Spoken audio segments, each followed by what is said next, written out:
Okay. The next topic is lingering. Or the long goodbye.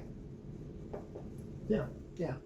You know, we frequently talk about Alzheimer's and related dementias and chronic illnesses that have a long, protracted period of Michael, heart disease. process. Heart disease. Yeah.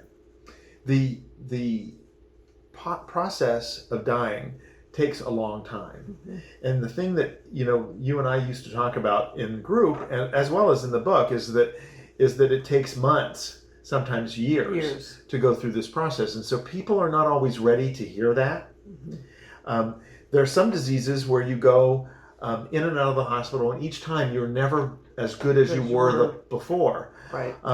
One of the reasons why I wanted to talk about lingering is because sometimes patients are stuck in the hospital, or they're in an environment where we got the impression, or the family had the impression, that the person was dying. And we know, as a professional person, that the person is going to die. Yeah. But they're just not dying fast enough. Right. And I've recently had a number of families where this has become an issue for them, simply because the person lasted too long. Michael, it's not only impacting the patient, but it's impacting the family. I mean, you cannot have a normal life if you've got a long-term chronically ill patient. I mean, it starts breaking down. And the other piece of that is that whenever you really have got to the point where that person is dying, is that they're dying, but you don't realize how many days that's going to take. Yeah. And so what happens sometimes is that families are sitting vigil, and then looking at the clock thinking, I've been sitting vigil thinking this person's going to die for a number of days. And so, or weeks or months. Well, it's sometimes long. It's sometimes very long. One of the things that we talk about in that situation is that the person's going to die when they're ready. Mm-hmm. You know, I really believe that there is a will to live and a will to die, and that the patients who are not ready to go are going to hang out. Yep. They're going to hang out, and they may need to be given permission. Okay, so I think what we need to do in this case, Michael, is give the family members, the loved ones, permission to step aside. It may not be forever. Yeah. You may check in periodically, but so that they're not, the family members aren't damaged at some point. You have to be able to say. One question that you should ask yourself is, do I want to be present at the time of the death? Yes. And that is a piece of information that I'm sometimes curious about, because you'll see families that will be staying and sitting vigil, and they're having a hard time. I may ask them, do you wish to be present? Or are you fearful that you step out and you won't be present? Yeah. Because a lot of times what people think is that I just got to hang out here through a period of time, and I will be able to witness the moment. Yeah. Because some people have a need. And the patient may not want you there. Oh, that's the reason why I bring it up, because I want to be able to have that conversation as well, is that it's important for you to know that they may be protecting you. I always come from that perspective because it's nicer. It's a nicer feeling to think that someone who's dying would want to protect you. So let's stick with that. Okay. Yes, sir. Could be something else, but for right now. You're being protected. Yeah. Okay. And it also allows for a family who is struggling with this to say, you know what? I want to go home, but I'm afraid to go home. And I will say to them, if it's important to the patient that you're here, they'll wait. Mm-hmm. Mm-hmm. If it's not, you'll get a phone call. It's interesting, Michael, because in group, we would have our patients with us for long enough periods of time, and they were young enough that we got a lot of information about them individually over a short period of time. That makes the process so much easier, because we understood who they loved and who they didn't, who they respected, who they didn't, who they wanted participating in their lives and who they didn't.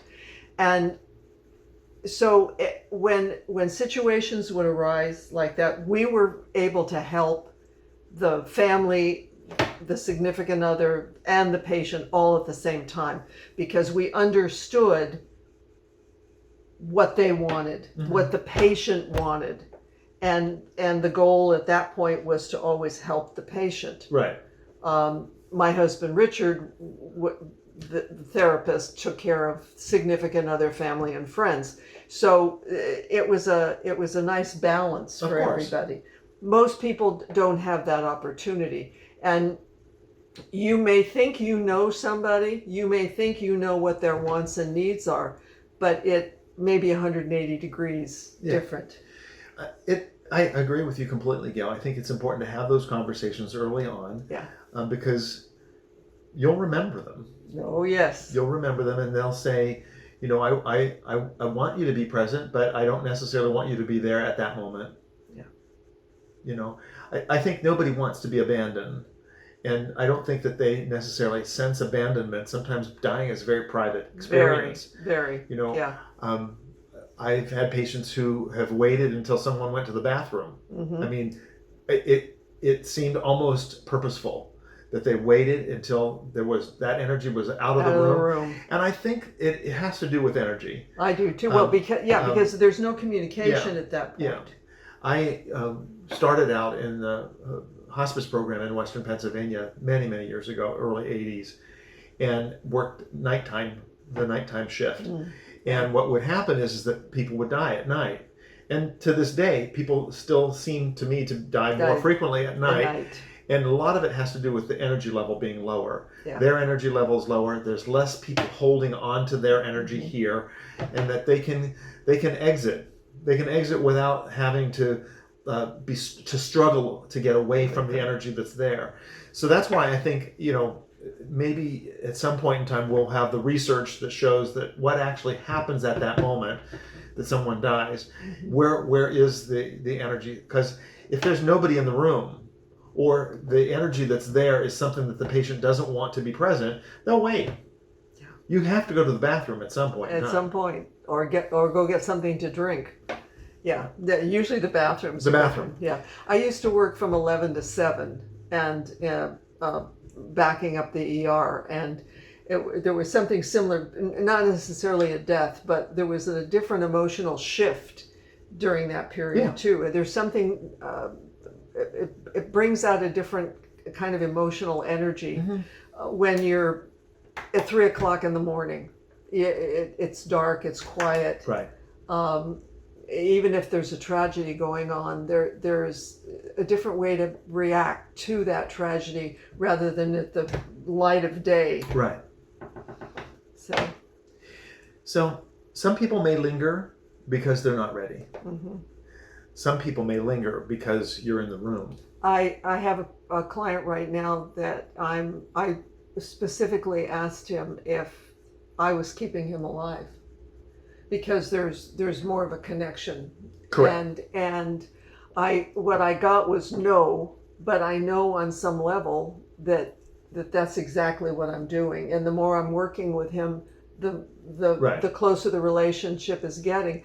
And I don't think he realizes how dependent he is on the relationship that we have because of the set of circumstances. Correct. So you know, you never know. And for some other people, it's I don't want you here. Right.